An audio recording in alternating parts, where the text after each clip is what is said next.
Double బెడ్రూమ్లకు సంబంధించినటువంటి సమస్యలు ఎలా ఉన్నాయో చాలా విషయాలు సత్యం గారు చెప్పారు. ఒకనాడు ఇండ్లే లేవు, ఇండ్ల స్థలాలు లేవు, ఇండ్లు కావాలని చెప్పి మొత్తం రాష్ట్ర వ్యాప్తంగా పెద్ద ఉద్యమం జరిగితే నేను అధికారంలోకి వస్తే తెలంగాణలో ఇల్లు లేనటువంటి వాళ్ళు ఉండరు, అందరికి డబుల్ బెడ్రూమ్లు ఇస్తానని చెప్పి హామీ ఇచ్చి కొందరికి కట్టాడు కేసీఆర్. ఇప్పుడు అధికారంలోకి వచ్చినటువంటి రేవంత్ రెడ్డి ఎన్నికల్లో మేనిఫెస్టో పెట్టేటప్పుడు ఈ రాష్ట్రంలో ఇల్లు లేనటువంటి వాళ్ళందరికి కూడా ఇందిరమ్మ ఇల్లు నిర్మాణం చేసి ఇస్తాం, ఇళ్ల స్థలాలు ఉన్న వాళ్లకు అట్లాగే ఇల్లు స్థలాలు లేనటువంటి వాళ్ళకు కూడా స్థలాలు ఇచ్చి ఇల్లు కట్టిస్తామని చెప్పారు. ఇప్పుడు ఆల్రెడీ ఇళ్లలో ఉంటున్నటువంటి డబుల్ బెడ్రూమ్ వాళ్ళకు సంబంధించిన సమస్యలు ఇప్పటికే అక్కడ కట్టినటువంటి ఇండ్లన్నీ కూడా నాసి రకమైనటువంటి పద్ధతుల్లో కట్టారు. ఇచ్చినటువంటి కొద్దిపాటి డబ్బుల్లో కూడా కాంట్రాక్టర్లు సగం, నాయకులు సగం కమిషన్లతో దోచుకొని నాసి రకమైన ఇండ్లు కట్టారు. అవి ఇండ్లలోకి పోయేలోగానే కొంత దివాలా తీసినటువంటి పరిస్థితి ఏర్పడింది. ఆ తర్వాత ఇప్పుడు ఇండ్లలోకి పోయిన తర్వాత అక్కడ సమస్యలు ఉన్నాయి. అక్కడ డోర్లు సరిగా లేవు, కిటికీలు సరిగా లేవు, పెచ్చులూరి పడుతున్నాయి, లిఫ్ట్ కు సంబంధించినటువంటి సమస్యలు ఉన్నాయి. అట్లాగే అక్కడ ఇప్పుడు కరెంటు కూడా అమలు 200 యూనిట్లు ఉచితంగా కూడా అమలు జరగట్లేదని చెప్తా ఉన్నారు. అట్లాగే అక్కడ పని దొరకదు, మనకు ఉన్న ప్రాంతాల్లో పని కోసం మళ్ళీ వేరే ప్రాంతాలకు రావాలా, ఆ రకంగా రోజు ప్రయాణం సమస్య, అట్లాగే బస్సుల సౌకర్యాలు లేవు. ఇన్ని రకాల సమస్యలతోన ఉంటే మళ్ళీ అక్కడ పిల్లలకు సరైన చదువు ఉండదు, భద్రత ఉండదు. ఏదైనా రాత్రి ఏమైనా సమస్య వస్తే చిన్న వైద్యం చేసుకునే అవకాశాలు కూడా సరిగా లేవు. మరి ఇలాంటి అన్ని రకాల సమస్యలతో కొట్టుమిట్టాడుతుంటే ఆ సమస్యలు పరిష్కరించాలని చెప్పి ఒకవైపు ఆందోళన జరుగుతూ ఉంటే ఆ ఉన్నటువంటి సమస్యలను పరిష్కరించకపోగా కొత్త సమస్యలు తెస్తున్నాడు ముఖ్యమంత్రి రేవంత్ రెడ్డి. 992 షాపుల్ని అమ్మేసేస్తాడట.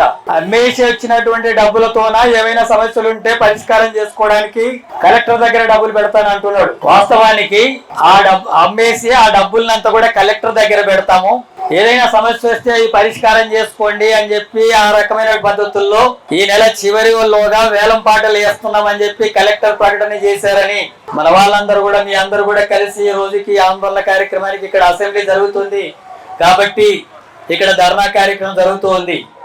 నేను ఈ సందర్భంగా ముఖ్యమంత్రి రేవంత్ రెడ్డిని డిమాండ్ చేస్తా ఉన్నాను, డబుల్ బెడ్రూమ్లకు సంబంధించినటువంటి సమస్యలు పరిష్కరించకపోగా అక్కడ ఉండేటటువంటి షాపులన్నింటినీ కూడా వేలం వేసి అమ్ముకునేటటువంటి కార్యక్రమాన్ని సిపిఎం పార్టీ తీవ్రంగా వ్యతిరేకిస్తుంది. వెంటనే కలెక్టర్ చేసినటువంటి ప్రకటనను ఉపసంహరించుకోవాలని చెప్పి సిపిఎం పార్టీగా డిమాండ్ చేస్తా ఉన్నాం. ఒకవేళ అదే పద్ధతుల్లో వేలం వేస్తామని చెప్పి అంటే ఆ వేలం పాటల్ని అడ్డుకొని తీరుతామని చెప్పి కూడా ఈ సందర్భంగా హెచ్చరిక చేస్తున్నాను. మీరు ఆ రకంగా సిద్ధమేనా అడ్డుకోవడానికి? మీరందరూ గట్టిగా నిలబడతారా? మీరు గట్టిగా నిలబడితే అది ఆగిపోతుంది. బలం మన చేతుల్లో ఉంది. మనం సరిగ్గా లేకపోతే, మనం ఐక్యంగా ఉండకపోతే, తిరగబడి పోరాడకపోతే ఆ వేలం పాటలు జరుగుతాయి. ఆ భూములు అమ్ముకుంటారు, ఆ షాపులు అమ్ముకుంటారు. వచ్చిన డబ్బులు కలెక్టర్ దగ్గర ఉంటాయంటున్నాడు. కలెక్టర్ మీకు ఇస్తాడనే గ్యారెంటీ ఏమీ లేదు. అక్కడే ఉండేటటువంటి కిరాణా షాపులు కిరాయి వచ్చిన తర్వాత అక్కడే అసోసియేషన్ ఉంటే అక్కడ డబ్బులు ఉంటే మీరు ఖర్చు పెడతారు కదా, మీరు సరి చేసుకుంటారు కదా. అక్కడ ఏమైనా సమస్యలు వస్తే మళ్ళీ కలెక్టర్ దగ్గరికి ఎందుకు రావాలా?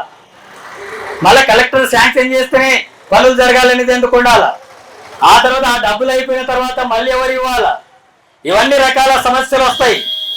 ఎక్కడికక్కడ భూములను అమ్ముకోవడమే ఈ ప్రభుత్వ కార్యక్రమం లాగా మారింది. ఇప్పటికే మొత్తం ఎస్సీ ఎస్టీలకు ఇచ్చినటువంటి భూములంతా కూడా, అసైన్ భూములంతా కూడా 50,000 ఎకరాలకు పైగా భూములంతా కూడా ప్రభుత్వం తీసేసుకుంటుంది బలవంతంగా. ఇప్పుడు హైదరాబాద్ చుట్టూ అంతా కూడా, హైదరాబాద్ చుట్టూ భూముల విలువ పెరిగిపోయింది. ఒక ఎకరా 175 కోట్ల రూపాయలు పోతుంది. ఒక ఎకరా 175 కోట్ల రూపాయలు పోతుంది. ఎక్కడికక్కడ ఈ భూములంతా కూడా పేదవాళ్ళ చేతుల్లో ఉన్న భూములంతా కూడా ఆక్రమించుకొని అమ్మేసుకొని ధనిక వర్గాలకు బాగా డబ్బు ఉన్నటువంటి వాళ్ళకంతా అమ్మేసే కార్యక్రమం ఇప్పుడు ముఖ్యమంత్రి రేవంత్ రెడ్డి పెట్టుకున్నాడు. ఆ సందర్భంగా మీ దగ్గర ఉండేటటువంటి షాపుల్ని కూడా అమ్మేసి ఆ వచ్చినటువంటి డబ్బులు కూడా కాజేయాలనేటటువంటి కుట్ర జరుగుతుంది ఇందులో. అందుకనే మీరు గట్టిగానే ముందే తేలుకున్నారు, వెంటనే స్పందించి ఈ కార్యక్రమానికి వచ్చారు. ఈ కార్యక్రమం వచ్చిన సందర్భంగా ప్రభుత్వం స్పందించాల్సినటువంటి అవసరం ఉంది.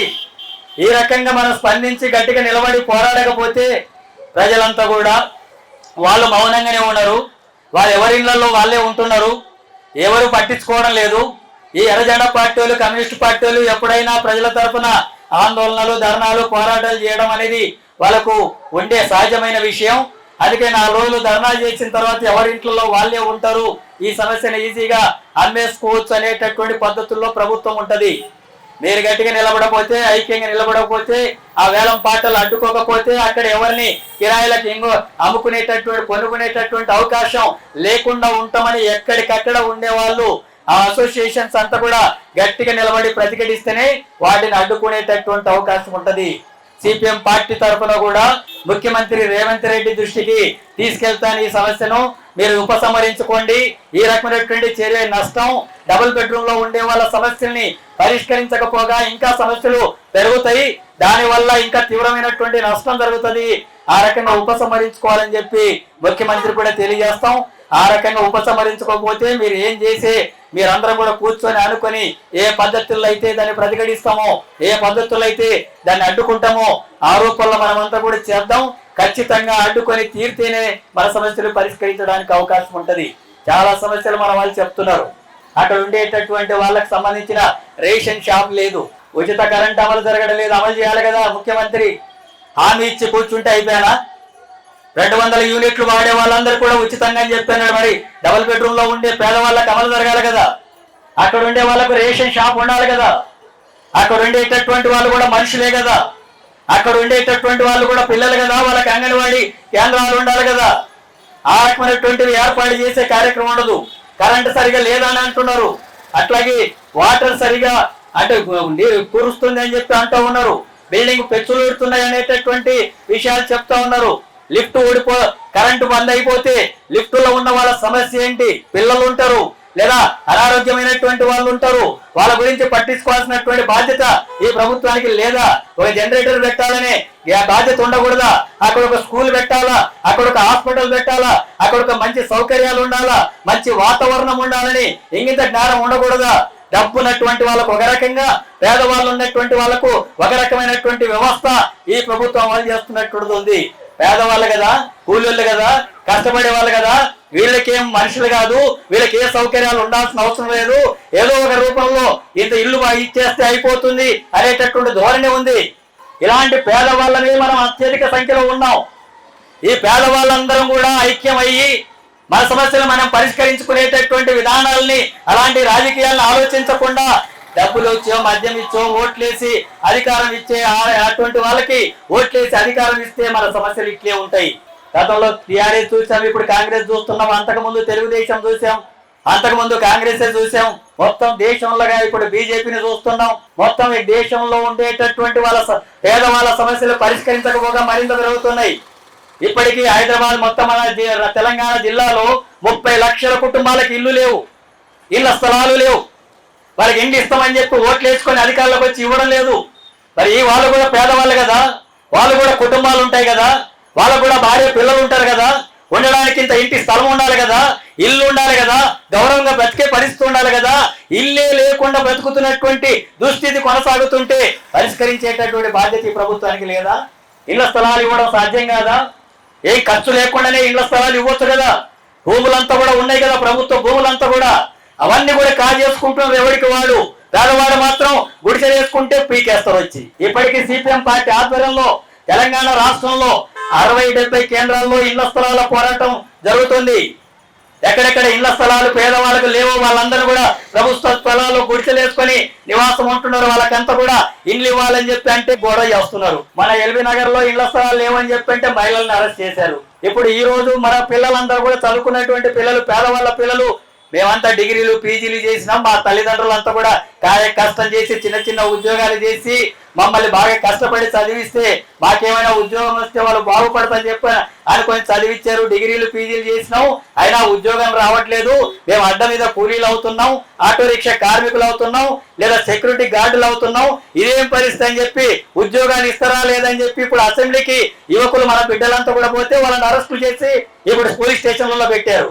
నిన్న విద్యార్థులంతా కూడా అడ్డగోలిగా ఫీజులు వసూలు చేస్తున్నారు. ఈ విద్యా సంస్థలు అంటే చదువుకోవడం అంటేనే పెద్ద భారం అయిపోయింది తల్లిదండ్రులకు.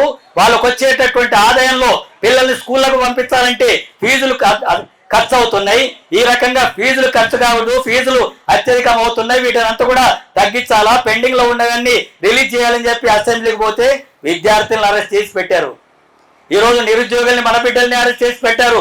అక్కడ మహిళల్ని ఇండ్లు కావాలంటే అరెస్ట్ చేసి పెట్టారు. ఈ రోజు మీరు ఇక్కడికి వస్తామంటే కూడా మీ నాయకుల్ని కొంతమందిని అరెస్టులు చేశారు. పేదవాళ్ళని అందరినీ కూడా ఈ రకంగా కేసులు అరెస్టులు పెట్టి పోలీసులను చూపించి భయపెట్టే పద్ధతుల్లో మన హక్కుల్ని అణిచివేసేటటువంటి పద్ధతుల్ని కేంద్ర రాష్ట్ర ప్రభుత్వాలు అనుసరిస్తున్నాయి.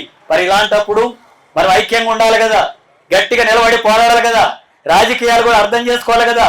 ఎవరు పేదవాళ్ళ కోసం పనిచేస్తారు, ఎవరు ధనిక వర్గాల కోసం పనిచేస్తారు, ఏ పార్టీలు అధికారంలోకి వచ్చినప్పుడు ఎలా ఉంటాయి, ప్రతిపక్షంలో ఉన్నప్పుడు ఏం మాట్లాడతాయి, వాస్తవంగా ఎవరు మన పక్షాన ఉంటారు అనే విషయాన్ని కూడా ఆలోచించకపోతే ఇంకెంతకాలమైనా మన పరిస్థితి ఉంటది, మన భవిష్యత్తు ఇట్టే ఉంటుంది. మనమే పేదవాళ్ళుగా కాదు, మన పిల్లలు కూడా పేదవాళ్ళుగానే ఉంటారు. తరతరాలుగా మన వాళ్ళు పేదలుగా ఉండేటటువంటి దుస్థితి ఏర్పడుతుంది. తరతరాలుగా పేదలుగా ఉండడానికే పుట్టాము, మనం కూలీలుగా ఉండడానికే పుట్టామా, కష్టం చేసుకుంటూ బతకడానికే పుట్టామా? మనకు కూడా మంచి భవిష్యత్తు ఉండకూడదా, మంచి ఇల్లు ఉండకూడదా, మంచి ఉద్యోగం ఉండకూడదా, మంచి అవకాశాలు ఉండకూడదా, మన పిల్లలకి మంచి చదువు ఉండకూడదా, ఆత్మగౌరవంతో బతికేటటువంటి పరిస్థితి ఉండకూడదా? ఉండలేనంత డబ్బులు లేవా ప్రభుత్వాలతో? లక్షల కోట్ల రూపాయలు ఉన్నాయి కదా, ఒక్కొక్కడు లక్షల కోట్ల ఆస్తులు సంపాదిస్తున్నారు కదా. ఈ మొత్తం వ్యవస్థలో ఉండేటటువంటి సంపదనంతా కూడా దోపిడీ చేసుకొని కొద్ది మంది కోట్లు సంపాదిస్తుంటే మనకు మాత్రం ఇంటి దగ్గర ఉండేటటువంటి ఒక షాపులో ఉండే కిరాయి కూడా అమ్ముకుంటాడా వీడు? ఇలాంటి పద్ధతి అమలు చేస్తారా? ఈ రకంగా పేదవాళ్ళ సమస్యలు పరిష్కరించేటటువంటి వైఖరి ఇదేనా? అందుకే ప్రభుత్వాన్ని కూడా సరిగ్గా అర్థం చేసుకోవాలని ఈ సందర్భంగా మిమ్మల్ని విజ్ఞప్తి చేస్తున్నాను. సిపిఎం పార్టీ ఇది కమ్యూనిస్టు పార్టీ, ఇది పేదవాడి కోసమే పుట్టినటువంటి పార్టీ, కష్ట జీవుల కోసం పుట్టినటువంటి పార్టీ. ఈ దేశంలో 190% మంది పైగా నేను మనలాగా కష్టం చేస్తున్నటువంటి వాళ్ళ ఫలితాన్నంతా కూడా, సంపదనంతా కూడా కొద్ది మంది ప్రభుత్వాల అండదండలతోన దోచుకొని మన బతుకులకు ఇలాంటి బతుకులకు కారణం అవుతున్నారు. మనకి ఇల్లు లేకుండా, భూమి లేకుండా, ఉద్యోగం లేకుండా, పిల్లలకు చదువు సరిగా లేకుండా, వైద్యం సరిగా లేకుండా అనేక రకాల అవమానాలతో బతికేటటువంటి స్థితికంతా కూడా ఈ ప్రభుత్వాలు పాలకులే కారణం. ఆ విషయాలు ఆలోచించాలి కదా, ఆ విషయాలు పట్టించుకోవడం లేదు కదా. తరతరాలుగా ఈ రకమైనటువంటి పద్ధతి అనుసరిస్తున్నందుకే ఉదయం లేస్తే రాత్రి వరకు భార్య బిడ్డలు పనిచేస్తే పూట గడవని పరిస్థితుంది, ఇల్లు నడవని పరిస్థితుంది, పిల్లలు చదివించేటటువంటి పరిస్థితి లేదు, సరైన ఆరోగ్యం కూడా చూపించుకునేటటువంటి స్థితి లేదు, ఉన్నత కాడికి బతకాల్సినటువంటి స్థితి వస్తుంది. కనీసం నెలకు ఒక 30,000 అయినా వస్తే, ఆదాయం వస్తే ఒక కుటుంబం బతుకుతుందని చెప్పి కోర్టులే చెప్తుంటే 10-12,000 రూపాయలు కూడా రావడం లేదు. ఇండ్లు కిరాయిలు పెట్టుకొని బతకాల్సిన పరిస్థితి వస్తుంది. ఇంకా కొంతమందికి అలాంటి స్థితి కూడా లేనటువంటి పరిస్థితులు ఉన్నాయి. ఎందుకు ఉండాలి ఇట్లా? ఎందుకు ఇల్లు లేని వాళ్ళకు ఉండాలా? ఎందుకు పేదవాళ్ళకు ఉండాలా? ఎందుకు కనీస వేతనం లేని వాళ్ళకు ఉండాలా? ఎందుకు మన పిల్లలకు మంచి విద్య అందించలేనటువంటి బతుకులు మనకెందుకు ఉండాలా? మన పిల్లలు చదువుకున్నటువంటి వాళ్ళకు ఒక మంచి ఉద్యోగం ఎందుకు రాదు? లేదా ఎందుకు ఆదాయం రాదు? ఇవన్నిటికీ ప్రభుత్వం బాధ్యత కాదా? ప్రభుత్వాలు ఎందుకోసం ఉన్నాయి? ప్రజలను బాగు చేయడానికే కదా, ప్రజా సమస్యలు పరిష్కరించడం కోసమే కదా. మీకోసమే ఉన్నామని చెప్పి మిమ్మల్ని అభివృద్ధి చేస్తామని చెప్పే కదా ఓట్లు వేసుకొని అధికారంలోకి వచ్చేది వీళ్ళంతా. అధికారంలోకి వచ్చిన తర్వాత మన విషయాలు పట్టించుకోరా, మన సమస్యలు పట్టించుకోరా? ఆ ఇచ్చిన వాగ్దానాలు కూడా అమలు చేయరు కదా, చెప్పిన వాగ్దానాలు కూడా అమలు చేయడం లేదుగా. మహిళలకు 2,500 ఇస్తాన్నాడు, ఇవ్వట్లేదు. ఇండ్లు ఇస్తామన్నారు, ఇందిరా కొత్త వాళ్ళకి ఇవ్వడం లేదు. ఏ సమస్య ఇచ్చినటువంటి వాగ్దానాలు ఏవి అమలు జరగడం లేదు. కన్యాల లక్ష్మి పెళ్లి చేసుకుంటే ఒక స్థలం బంగారు ఇస్తాన్నాడు, ఇవ్వట్లేదు. ఏ విషయాలు ప్రజలకు సంబంధించిన అమలు జరిగినప్పుడు ప్రభుత్వాలు మాయ మాటలు చెప్పి ఎన్నికల్లో అధికారంలోకి వచ్చిన తర్వాత ఈ సమస్యలు పరిష్కరించలేవు. ఈ ప్రభుత్వం అదే చేస్తుంది, గత ప్రభుత్వం అదే చేస్తుంది, కేంద్రంలో ఉన్న బీజేపీ అదే చేస్తుంది. అందుకే ఈ దోపిడి వర్గాలకు, డబ్బున్న వాళ్లకు, కోటీశ్వరులకు, దోచుకునేటటువంటి వాళ్ళకు అండగా నిలబడేటటువంటి ఏ పార్టీ అయినా అది మన వ్యతిరేకమైన పార్టీ, అది మనం దాన్ని ఓడించాల్సినటువంటి పార్టీ. కానీ అదే పార్టీలకు ఓట్లేస్తున్నాం, అదే పార్టీకి ఓట్లేసి అధికారం ఇచ్చి మాకు ఇల్లు లేదు, భూమి లేదు, పెన్షన్ లేదు, రేషన్ లేదు, రేషన్ కార్డు లేదు, పిల్లాడికి ఉద్యోగం లేదు, ఫీజులు లేవు, పని దొరకడం లేదని అడుక్కుంటున్నాం. మనం ఎవరిని అడుక్కుంటున్నాం? నీకు వ్యతిరేకంగా ఉండేటటువంటి వాళ్లకు, ఆ పార్టీలకు ఓట్లేసి అధికారం ఇచ్చి, నీవే ఓట్లేసి అధికారం ఇచ్చి నీ సమస్యలు పరిష్కరించలేదని చెప్పి అడుక్కుంటున్నావు. ఎందుకంటే చేయాలి మనం ఆ రకంగా మన పేదవాళ్ళ కోసం పనిచేసేటటువంటి రాజకీయాలని మనం ఎందుకు చూడకూడదు? పేదవాళ్ళందరూ సంఘటితమైతే రాజ్యం మనదే కదా, మన ఓట్లు మనమే వేసుకుంటే అధికారం మనదే కదా, పేదవాళ్ళే అధికారంలోకి వస్తే కదా పేదరికం సమస్య పరిష్కారం అయ్యేది. ఓటీశ్వర్లకు ఓట్లేసి డబ్బులు పంపిణీ చేసే వాళ్ళకు ఓట్లేసి పేదవాడి బతుకు మార్చమంటే ఎట మార్చరు? మార్చడం లేదు కదా. ఇన్ని సంవత్సరాలు చూస్తున్నాం కదా, ఇన్ని సంవత్సరాలు ఇట్లే ఓట్లు వేసిపోతున్నాం కదా. అందుకనే మీరు ఒక డబుల్ బెడ్రూమ్ సమస్యనే కాదు, ఇక్కడ డబుల్ బెడ్రూమ్ లో ఉండేటటువంటి ఇంటి కిరాయి షాపును అమ్ముకోవడం వరకు మాత్రమే కాదు ఆలోచించాల్సింది. మన బతుకులకు కారణం ఎవరు? ఇలాంటి పేదరికానికి కారణం ఎవరు? అలాంటి దుస్థితికి మన కారణం ఎవరు? ఎక్కడో డబుల్ బెడ్రూమ్ ఇస్తే ఆడబడి ఉండి హైదరాబాద్కి వచ్చి మళ్ళీ పని చేసి పోవాల్సినటువంటి దుస్థితికి కారణం ఎవరు? అయినా సరే ఒక 10-12 వేల వేతనం కూడా రాకపోవడానికి కారణం ఎవరు? ఇన్ని రకాల సమస్యలకంతా కూడా ఈ ప్రభుత్వాలు సరైన పద్ధతుల్లో పరిష్కరించకపోవడమే కదా. అందుకని ఈ విషయాలు కూడా ఆలోచించాలని మీ అందరికి కూడా విజ్ఞప్తి చేస్తున్నాను. తప్పకుండా మీ డిమాండ్ నెరవేరేంత వరకు సిపిఎం పార్టీ మీకు అండగా నిలబడుతుంది, పోరాడుతుంది. వేలం పాటలు వేయడం అనేటటువంటిది ఆపివేయకపోతే మనమందరం కలిసి అడ్డుకునేటటువంటి కార్యక్రమానికి పూనుకోవాలా, ప్రతిఘటించాలా. అప్పుడు మాత్రమే ఇది పరిష్కారం అవుతుంది. ఆ రకంగా ఉంటే సిపిఎం పార్టీ కూడా మీకు అండగా ఉంటుందని చెప్పి తెలియజేస్తూ ముగిస్తున్నాను.